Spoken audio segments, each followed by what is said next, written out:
Boom! Let's do it. Paul Schrader, welcome to Cannes Film Festival. Thank you. Your movie got selected to be part of the Cannes Film Festival. So, how was the feeling when you found that out? Well, I had some films here when I first began. I was here 5 times.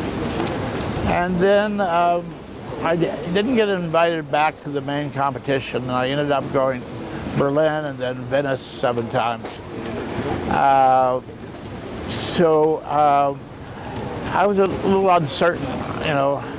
I said, you know, it makes a lot of sense for them to take this film. Yeah. That's the only problem. They're French and it makes too much sense. But no, they did take it, and I'm glad. I'd forgotten how, you know, the difference between Venice and Cannes. Everything is so hyperbolized here. It's all such a big deal. The clothes and the food, the stairs. If we just start from the beginning. So this movie is based on a novel of Russell Banks. Yeah.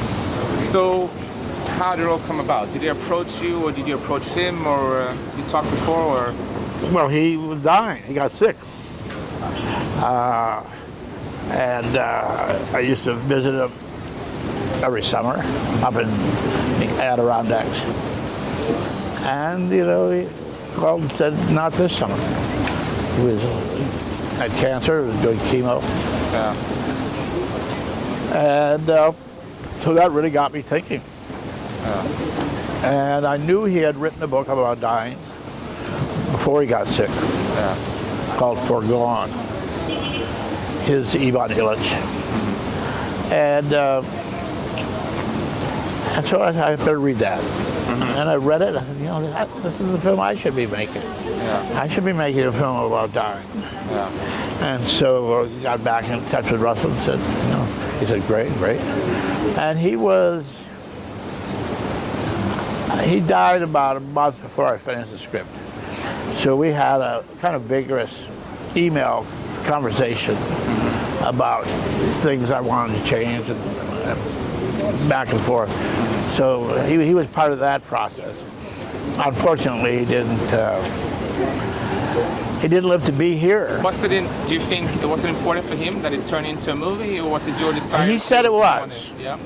His widow, Chase, said it really was important for him. Yeah. And I used to sort of think, well, you know, Russell died. At least he won't be able to tell me if he didn't like the movie. But now, after talking with Chase and she's seen it, she said he would have loved the movie. Yeah. So, was it a difficult process to turn the book into a movie? To be honest, you know, every book is different. You know, so a process of reduction. And pick what to pick and what not to pick. Yeah, and some, you know, like Last Temptation of Christ, I think there were maybe 6 or 7 different movies in that book. I think there are only 2 or 3 in this book, you know, and sort of choose which one you're going to do. Yeah. And so you know, the first thing you do is write down every single thing that happens in the book, and then you start putting check marks by how valuable they are, how much they interest you. Yeah. And you get it down to maybe 30 or 40 check marks, and you say, this is great. Yeah. Now what else can I add? Yeah. So you're thinking creatively as addition rather than subtraction. Yeah. So the issue is not what to take out, but what to put back in. And that's a very critical difference when you're, you know. So also, like, if we just talk about the movie, you have an amazing cast. You have Uma Thurman, you have Richard Gere, you have Mikael Embriloli that plays the director of the documentary in the movie. Amanda was a jazz pianist. She said she was the mistress of Jerry Mulligan, but he was always on the road. Amy, Amanda, Alicia, all those A's. So, how did you get this cast? Did you think of them already in the beginning of the script, or how did it all go about? No, I don't think of actors when I'm writing a script. Although this one, I was getting toward the end of it, and I started thinking about Richard. And I really tried not to because it prejudices the writing process. Because you're no longer writing the character, you're hearing Al Pacino read the lines. And so you're sitting there and saying, oh, this is a great speech. No, it's not a great speech. Al's a great actor, you know. So you try not to think of an actor doing them. But toward the end of this, I started thinking, you know, I think it's been a nice, you know, return with Richard. Yeah.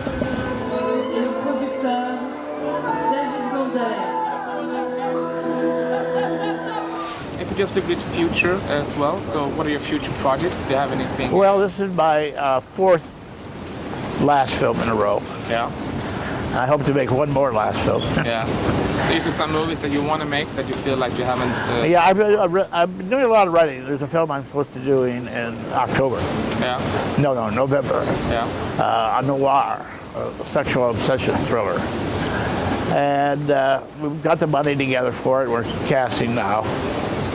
And then I've written 2 or 3 other things that I'm not going to do, you know.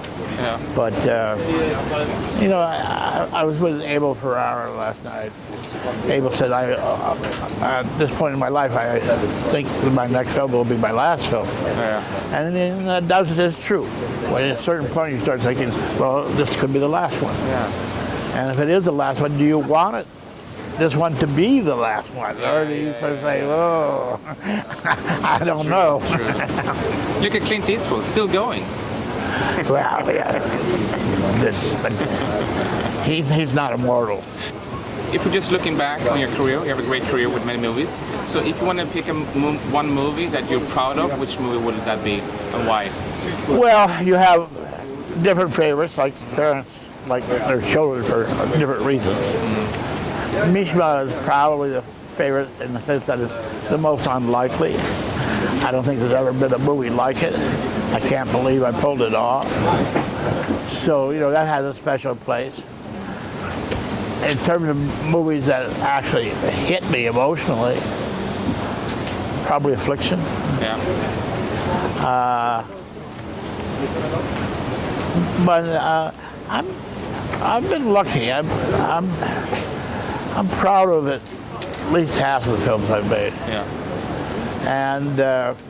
And even though they don't necessarily have an immediate commercial life, they're proving to have a good shelf life. Yeah. People come back and see them again. Yeah. So I made a film 10 years ago called Canyon that everyone ridiculed. Well, Criterion is now issuing it. It's amazing. It's amazing. Thank you so much, Paul. Okay.